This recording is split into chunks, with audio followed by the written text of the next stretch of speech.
From the youngest age I knew fear, not the everyday fear of a spider or the dark. This was a bone-deep chill. It clung to me, wrapped itself around my dreams. My childhood was a blur of shadowy corners and whispered terrors. My safe haven, my escape, was drawing. I poured my fears onto paper. Crayons became my shield, the blank page my armor. But even art, my sanctuary, couldn't outrun the darkness that haunted me. He was always there, lurking in the edges of my vision. A man, tall, with eyes that were empty sockets. Every time I drew, he appeared, always watching. I didn't know his name, but one thing was certain, he was coming for me.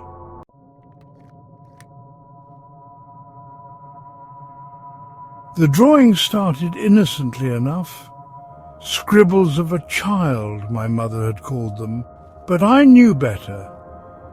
Even then, I could feel him watching me, his hollow eyes boring into my back as I struggled to capture his image on the page. He became an obsession. Every spare moment was spent hunched over my sketchbook, trying to recreate the man who haunted my dreams. My parents thought it was just a phase. They didn't see the way the shadows seemed to dance around him in my drawings, or how his smile seemed to widen with each stroke of my crayon. I tried to tell them, but my words were lost. So I kept drawing, hoping it would keep him from seeping into my reality. But I was wrong.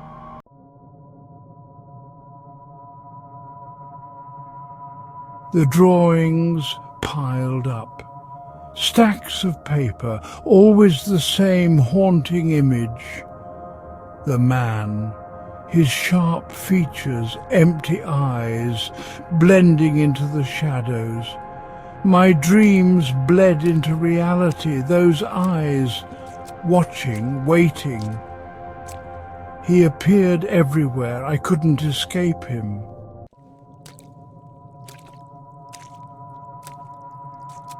"Mummy, look," I remember saying. I showed her my drawing, a playground, a man alone on the swing, watching. My mother just smiled. "Very good, darling." But he wasn't lonely, he was waiting. My parents dismissed my fears as childish fantasies, but the fear was real as the monsters under my bed. I hid my drawings away, a secret collection of my fears. But he was always there, always watching.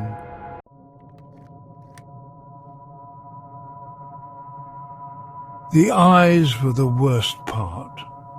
Hollow, black pits that followed my every move. They haunted my dreams, staring from the darkness. I started sleeping with the lights on, but it didn't help. He was always there, just beyond the light. Every noise sent my heart racing. Through it all, those eyes watched, silent, patient. I was never alone.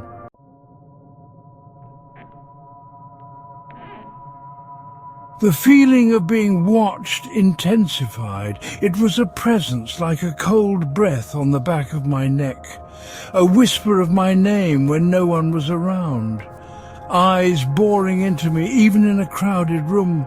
Sleep offered no escape. My dreams became a playground for my fears. The man was always there, sometimes close, sometimes at the edge of my vision. The whispers started to have a voice, a guttural sound that slithered into my mind. But how do you explain the unexplainable? How do you put into words the feeling of being haunted by something you can't prove is real?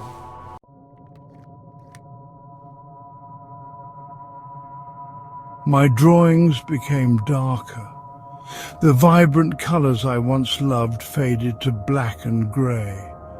The man's features grew more menacing, as if he was taking shape beyond the page.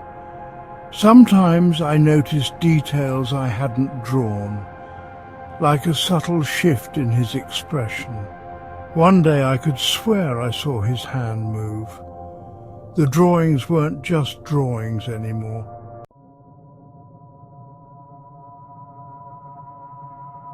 Mirrors became my enemy. I avoided them, terrified of what I might see behind my own reflection.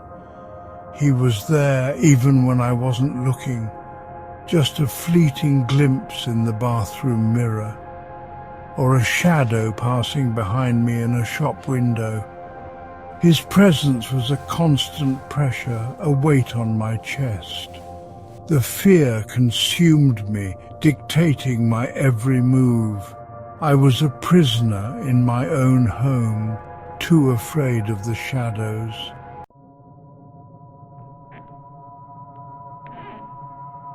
He was everywhere, but never fully formed.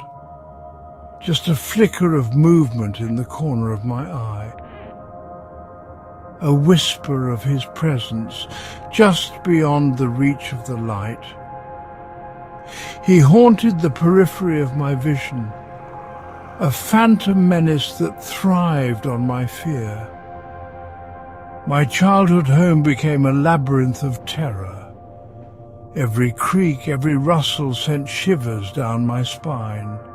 I was a prisoner in my own mind, trapped in a nightmare I couldn't wake up from.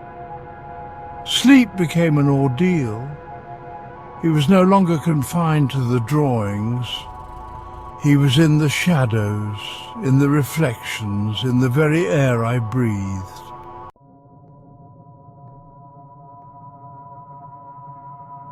The line between nightmare and reality blurred. The man from my drawings was breaking free. It started subtly, a whisper of movement at the edge of my vision, the feeling of being watched even when I was alone. Then the intrusions became bolder. Objects moved in the dead of night. Drawings I'd left on my desk appeared under my pillow. The temperature in my room would plummet, a bone-chilling cold. I was trapped in a waking nightmare. He was reaching out, threatening to drag me down into the darkness with him.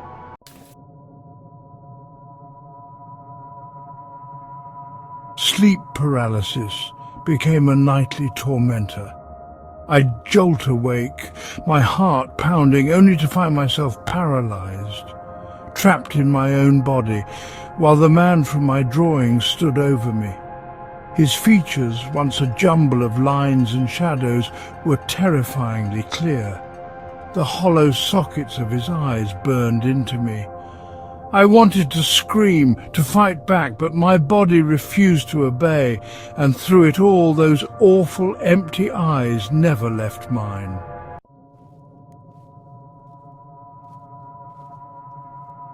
My world shrank to the confines of my bedroom. Every shadow held the potential for his lurking presence.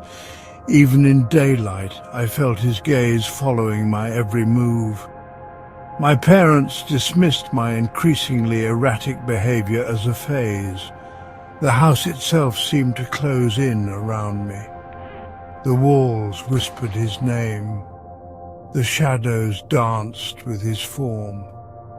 I was trapped in a haunted house, the terror clinging to me like a second skin. My once bright world had become a bleak and terrifying landscape.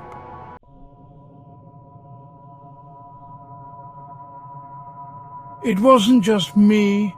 The air in our house grew heavy with dread. Objects moved on their own. Whispers followed my parents from room to room. Even our dog whimpered and cowered in the corners.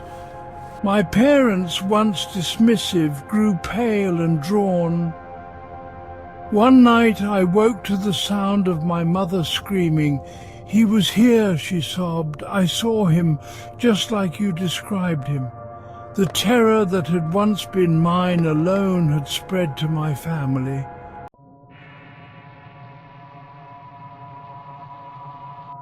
He started appearing in my dreams. Not a fleeting shadow, but a solid presence. The man with the empty eyes beckoned me. A skeletal hand reached from the darkness. I was drawn to him, a moth to a sinister flame. Fear warred with a strange curiosity. One night he spoke my name, my full name. He offered his hand, both alluring and terrifying. I was powerless to resist the pull.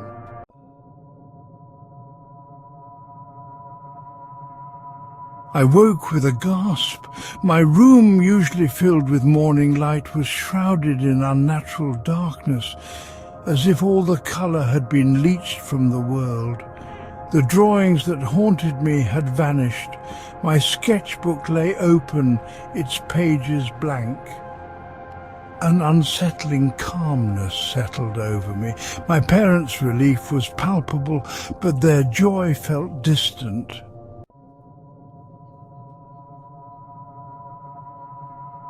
Years have passed. I am an adult now. My childhood, a hazy memory. The nightmares have faded, replaced by the worries of adulthood, but the fear, though buried deep, remains, a phantom limb, a reminder of the terror that once consumed me. My art is filled with light and colour now, a stark contrast to the darkness of my youth. Sometimes in the dead of night, I can almost feel the weight of his gaze. A part of me, deep down, still isn't sure he was just my imagination.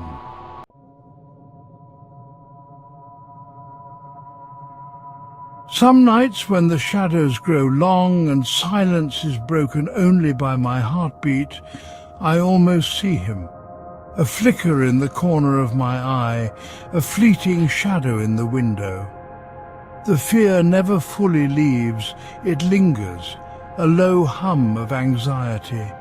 Maybe the true horror is knowing the darkness lives within us all, and that, I think, is the most terrifying thought of all. As the shadows retreat and dawn filters through the curtains, questions linger in the stillness. Was it real, or just my mind trying to make sense of the darkness? Daylight can't erase the feeling that something is unresolved, an itch beneath the skin, a whisper that refuses to fade. Was it all just a nightmare, or is something else waiting? Sometimes the scariest part isn't what you've seen, but what you'll never truly understand.